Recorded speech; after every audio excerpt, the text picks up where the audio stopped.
Salut, donc bienvenue dans cette vidéo. Donc aujourd'hui on va faire une analyse technique. Donc on va faire une analyse technique sur le marché du Forex et donc on va analyser les principales paires du Forex. Donc on va d'abord commencer par l'euro-dollar. Donc sur l'euro-dollar, ce que j'avais dit la semaine dernière, c'est qu'on pouvait être baissier. Pourquoi j'avais dit ça? Parce que globalement, on était dans une tendance baissière, donc depuis déjà pas mal de temps.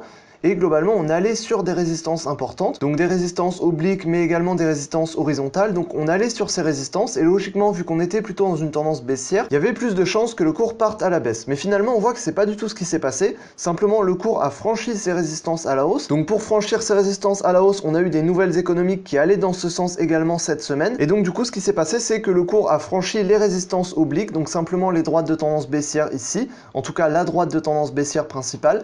Il a également franchi des résistances horizontales importantes, donc notamment la résistance des 1,13 ici, donc qui était une résistance importante, et du coup on a clôturé au-dessus.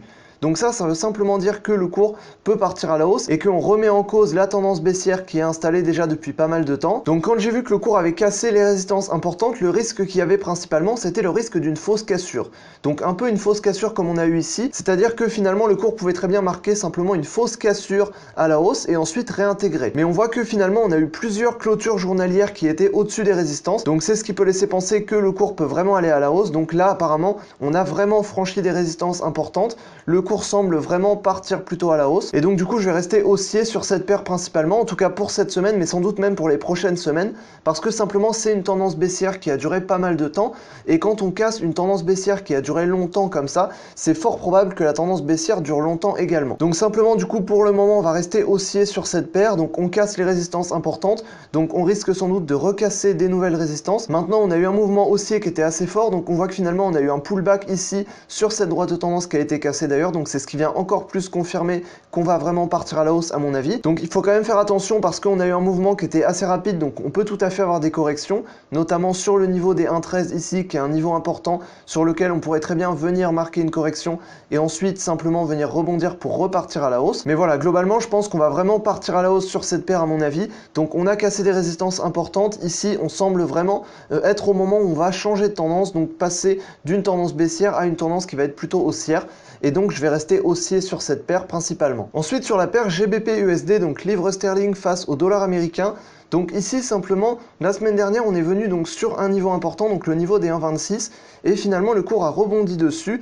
Donc il a marqué une mèche qui était sous ce niveau, mais finalement il a clôturé au-dessus. Et du coup, comme le cours est resté au-dessus du niveau des 1,26, donc un niveau de support important, finalement le support a tenu. Donc ça veut dire qu'après ce grand mouvement baissier ici qu'on a eu sur cette paire, globalement le cours pourrait rebondir dessus. Donc ici on a eu un rebond donc sur ce niveau de support, et c'est pour ça que du coup la semaine dernière j'avais dit potentiellement qu'on pouvait repartir à la hausse, donc à partir de ce niveau de support. Et donc ce qui s'est passé, c'est que le cours est parti à la hausse, donc il est venu sur le niveau des 1,27, donc on a eu d'ailleurs deux mèches sur ce niveau, donc potentiellement le cours pouvait rebondir dessus, mais finalement on a clôturé au-dessus de ce niveau-là, donc c'est plutôt un mouvement haussier qu'on a eu ici, et donc globalement on est plutôt dans une sorte de correction de ce grand mouvement baissier.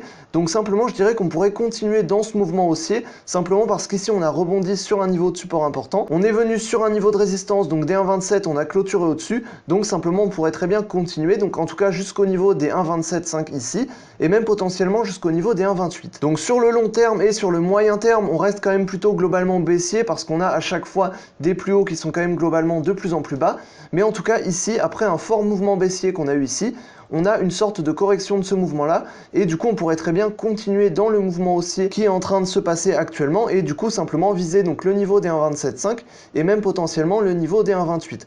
Donc du coup je vais rester plutôt haussier sur cette paire, en tout cas sur le court et moyen terme plutôt haussier, parce que sur cette paire on a un rebond qui est en train de se créer, et ce rebond il est plutôt haussier, donc c'est pour ça que je vais rester haussier sur cette paire pour cette semaine, et ensuite on verra donc une fois que le cours aura atteint des résistances qui seront importantes, dans ce cas-là soit il les cassera, et dans ce cas-là on pourra partir un peu plus à la hausse, soit il rebondira dessus, et dans ce cas-là on partira plutôt à la baisse.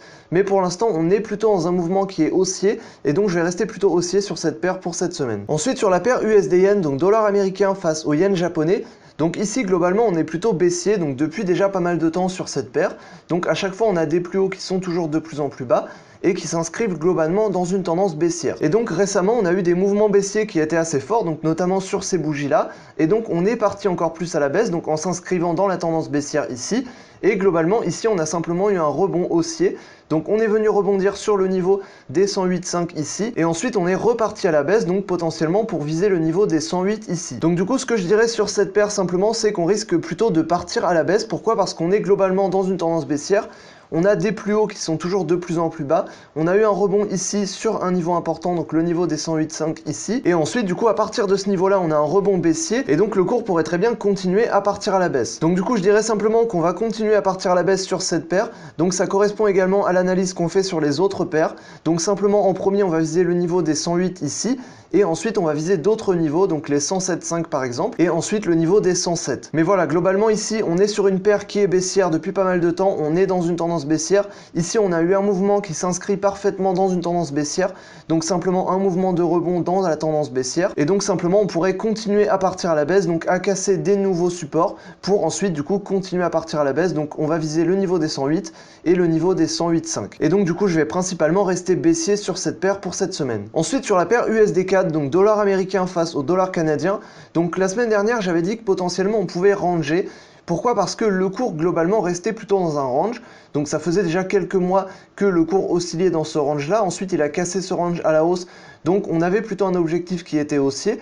D'ailleurs, on l'a atteint ici avec une mèche, donc qui est venue atteindre l'objectif haussier qu'on avait de la cassure de ce range d'ailleurs. Et ensuite, au lieu de rester dans ce range ici, donc entre le niveau des 1,356 et le niveau des 1,35, le cours a rebondi fortement sur le niveau de résistance ici. Il a cassé le range à la baisse ici, il est parti encore plus à la baisse. Il a cassé même la potentielle tendance haussière qu'on avait ici. Et on est venu clôturer en dessous du niveau des 1,33. Donc c'était un niveau de support important. C'était un niveau qu'on n'avait pas testé depuis quand même quelques mois. Donc on est venu clôturer en dessous. Donc là, sur cette paire, clairement, on est parti à la baisse. Donc maintenant, on risque sûrement de continuer à partir à la baisse, simplement parce qu'on a cassé des supports importants. Le cours est fortement parti à la baisse. Donc ici, on n'est vraiment plus dans la tendance haussière qu'on avait ici, ni dans la stagnation qu'on avait ici, mais on est vraiment dans un mouvement baissier qui est assez fort, qui peut potentiellement créer une tendance baissière de long terme. Mais pour l'instant, on a un mouvement baissier qui est assez fort, qui a cassé des supports importants. On a clôturé en dessous. Donc logiquement, tout ça nous dit qu'on va plutôt continuer à partir à la baisse. Donc si on continue à partir à la baisse, on va viser du coup les niveaux de support importants.